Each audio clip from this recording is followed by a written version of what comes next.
নমস্কার বন্ধুরা, আপনাদের সবাইকে স্বাগত জানাই আমার ইউটিউব চ্যানেলে। চলে এসেছি একটি নতুন ভিডিও নিয়ে।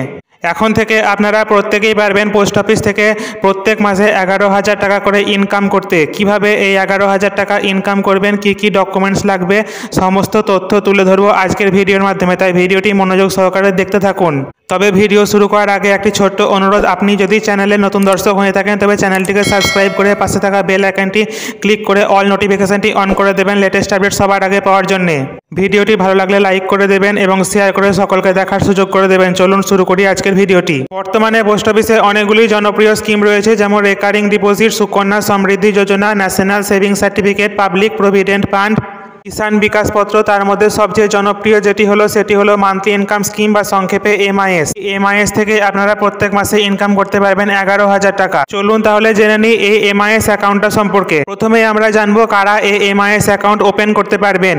কেউ নিজের নামে এই এমআইএস অ্যাকাউন্ট ওপেন করতে পারবে। এমআইএস অ্যাকাউন্ট সিঙ্গেল অ্যাকাউন্ট হিসেবে কেউ ওপেন করতে পারে, আবার জয়েন্ট অ্যাকাউন্ট হিসেবেও ওপেন করতে পারে। আর 10 বছরের বেশি বয়সী যে কেউ নিজের নামে এমআইএস অ্যাকাউন্ট ওপেন করতে পারবে। তাহলে এবার আপনাদের মাথায় প্রশ্ন আসবে, এমআইএস অ্যাকাউন্ট ওপেন করতে কি কি ডকুমেন্টস লাগবে। এমআইএস অ্যাকাউন্ট ওপেন করতে যে নিজের নামে এমআইএস অ্যাকাউন্ট খুলবে তার আধার কার্ডের জেরক্স, প্যান কার্ডের জেরক্স, পাসপোর্ট সাইজের ছবি এবং 1,000 টাকা লাগবে। ন্যূনতম 1,000 টাকা দিয়ে এমআইএস অ্যাকাউন্ট ওপেন করা যায়। চলুন এবার জেনে নিই ন্যূনতম এবং সর্বোচ্চ কত টাকার এমআইএস অ্যাকাউন্ট করা যায়। সর্বনিম্ন 1,000 টাকা দিয়ে যে কেউ এমআইএস অ্যাকাউন্ট ওপেন করতে পারে এবং সর্বোচ্চ 9 লক্ষ টাকা দিয়ে এমআইএস অ্যাকাউন্ট ওপেন করতে পারবে যখন কেউ সিঙ্গেল অ্যাকাউন্ট ওপেন করবে। আর যদি কেউ জয়েন্ট অ্যাকাউন্ট ওপেন করে সেক্ষেত্রে 15 লক্ষ টাকার এমআইএস অ্যাকাউন্ট করতে পারবে। এরপর আমরা জানবো এমআইএস এর সময়সীমা কত।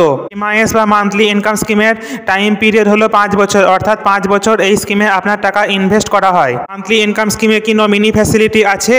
অবশ্যই আছে। আপনি আপনার পছন্দ মতো যে কাউকে একজন বা দুজন বা সর্বোচ্চ 3 জনকে নমিনি করতে পারবেন। আপনি চাইলে যে কোনো মাইনরকেও নমিনি করতে পারবেন, তবে সেক্ষেত্রে মাইনরের এগেনস্টে একজন গার্জেন লাগবে। এমআইএস বা মান্থলি ইনকাম স্কিমে একবার টাকা ইনভেস্ট হওয়ার পর ঠিক পরের মাস থেকেই আপনারা সুদ পেতে থাকবেন। এই সুদটা দেওয়া হয় সেভিংস অ্যাকাউন্টে। সেই জন্য পোস্ট অফিসে এমআইএস অ্যাকাউন্টে টাকা ইনভেস্ট করার আগে আপনাকে অবশ্যই একটা সেভিংস অ্যাকাউন্ট ওপেন করতে হবে। এই সেভিংস অ্যাকাউন্টেই আপনার প্রত্যেক মাসে সুদটা অটোমেটিক ক্রেডিট হয়ে যায়। এবার মনে করুন আপনি এমআইএসে একবার টাকা ইনভেস্ট করলেন, কিন্তু আপনার খুব দরকার পড়লো সেই টাকাটা ভেঙে দেওয়ার। তাহলে কি আপনি সময়ের আগেই, অর্থাৎ 5 বছরের আগেই কি এমআইএসে টাকা ভাঙতে পারবেন? সেই সুবিধা কি রয়েছে?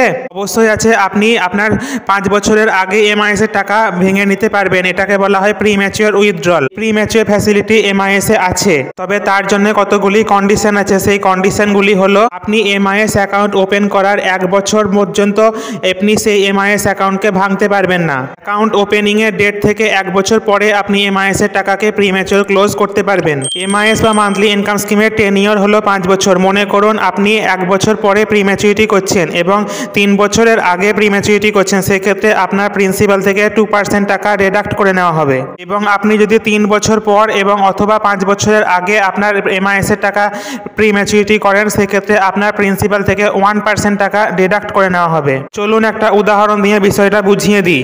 মনে করুন আপনি 1 লক্ষ টাকা এমআইএসে ইনভেস্ট করেছেন এবং 2 বছর পরে আপনি তার প্রিম্যাচুরিটি করতে চাইছেন। ক্ষেত্রে 1 লক্ষ থেকে 2% টাকা কেটে নিলে 98,000 টাকা আপনাকে দেওয়া হবে। আপনি যদি 3.5 বছর পরে সেই 1 লক্ষ টাকাকে প্রিম্যাচুরিটি করতেন, সেক্ষেত্রে আপনাকে 1% টাকা ডিডাক্ট করে নিত, অর্থাৎ 99,000 টাকা আপনাকে তখন ফেরত দিত।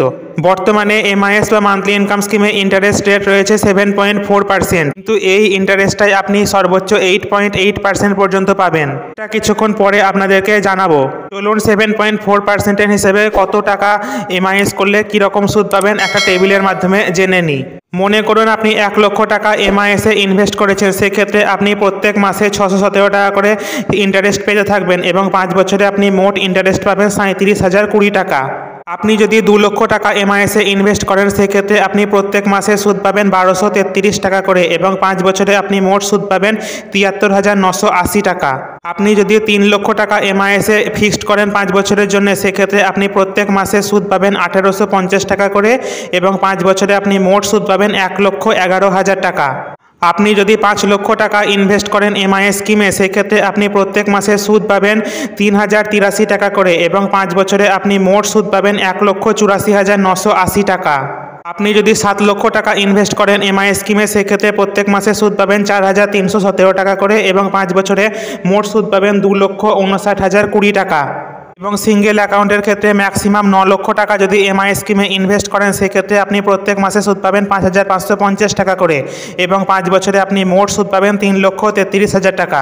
এবার আপনি যদি জয়েন্ট অ্যাকাউন্টে 10 লক্ষ টাকা ইনভেস্ট করেন এমআই স্কিমে সেক্ষেত্রে আপনি প্রত্যেক মাসে সুদ পাবেন 6,167 টাকা করে এবং 5 বছরে আপনি মোট সুদ পাবেন 3,70,020 টাকা। আপনি যদি জয়েন্ট অ্যাকাউন্টে 12 লক্ষ টাকা ফিক্সড করেন এমআই স্কিমে সেক্ষেত্রে আপনি প্রত্যেক মাসে সুদ পাবেন 7,400 টাকা করে এবং 5 বছরে মোট সুদ পাবেন 4,44,000 টাকা। এবং জয়েন্ট অ্যাকাউন্টের ম্যাক্সিমাম 15 লক্ষ টাকা যদি আপনি এমআই স্কিমে ইনভেস্ট করেন সেক্ষেত্রে আপনি প্রত্যেক মাসে পেয়ে যাবেন 9,250 টাকা করে এবং 5 বছরে আপনি মোট সুদ পাবেন 5,55,000 টাকা। এবার আপনাদেরকে জানিয়ে দিই কিভাবে আপনারা এমআই স্কিমের মাধ্যমে প্রত্যেক মাসে 11,000 টাকা করে ইনকাম করবেন। এমআই স্কিমে আপনাদেরকে 15 লক্ষ টাকা ইনভেস্ট করতে হবে 5 বছরের জন্য। এর ফলে আপনারা প্রত্যেক মাসে 9,250 টাকা করে সুদ পেতে থাকবেন যেটা আপনাদের সেভিংস অ্যাকাউন্টে ক্রেডিট হয়ে যাবে। এরপরে আপনাদের কাজ হবে একটি রেকারিং ডিপোজিট অ্যাকাউন্ট খোলা, যার এখানে এমআইএস থেকে পাওয়া 9,250 টাকা সুদটা প্রত্যেক মাসে রেকারিং ডিপোজিটে আপনাদেরকে ডিপোজিট করে দিতে হবে। অর্থাৎ 5 বছরে আপনি এমআইএস থেকে যেই সুদটা পাচ্ছেন অর্থাৎ 5,55,000 টাকা, সেই 5,55,000 টাকা আপনাদেরকে আরডিতে ইনভেস্ট করতে হবে। বর্তমানে আরডি বা রেকারিং ডিপোজিটের সুদের হার রয়েছে 6.7%। রেকারিং ডিপোজিটের সময়সীমাও 5 বছর। এই 5,55,000 টাকা রেকারিং ডিপোজিটে ইনভেস্ট করলে আপনি রেকারিং ডিপোজিট থেকে সুদ পেয়ে যাবেন 1,05,133 টাকা। অর্থাৎ 5 বছর পর আপনি রেকারিং ডিপোজিট থেকে ফেরত পাচ্ছেন 6,60,133 টাকা এবং এমআইএস এর 15 লক্ষ টাকা। অর্থাৎ টোটাল করলে হয় 21,60,133 টাকা। 15 লক্ষ টাকা ইনভেস্ট করে 5 বছরে আপনি পেয়ে যাচ্ছেন 21,60,133 টাকা। এটাকে হিসেব করলে ইন্টারেস্ট দাঁড়ায় 8.8%। অর্থাৎ প্রত্যেক মাসে আপনি 11,000 টাকা করে ইনকাম করছেন। এইভাবেই আপনি পোস্ট অফিস থেকে প্রত্যেক মাসে 11,000 টাকা ইনকাম করতে পারবেন। আপনারা কত টাকার এমআইএস করতে চান সেটা কমেন্ট করে জানান, আপনাদেরকে কমেন্টের মাধ্যমে জানিয়ে দেওয়া হবে আপনারা কি রকম ইন্টারেস্ট পাবেন। এতটুকুই ছিল আজকের ভিডিওতে। ভিডিওটি ভালো লাগলে লাইক করে দেবেন এবং অবশ্যই শেয়ার করে দেবেন যাতে সবাই জানতে পারে। দেখা হচ্ছে পরের ভিডিওতে, ততক্ষণ ভালো থাকবেন, সুস্থ থাকবেন, ধন্যবাদ।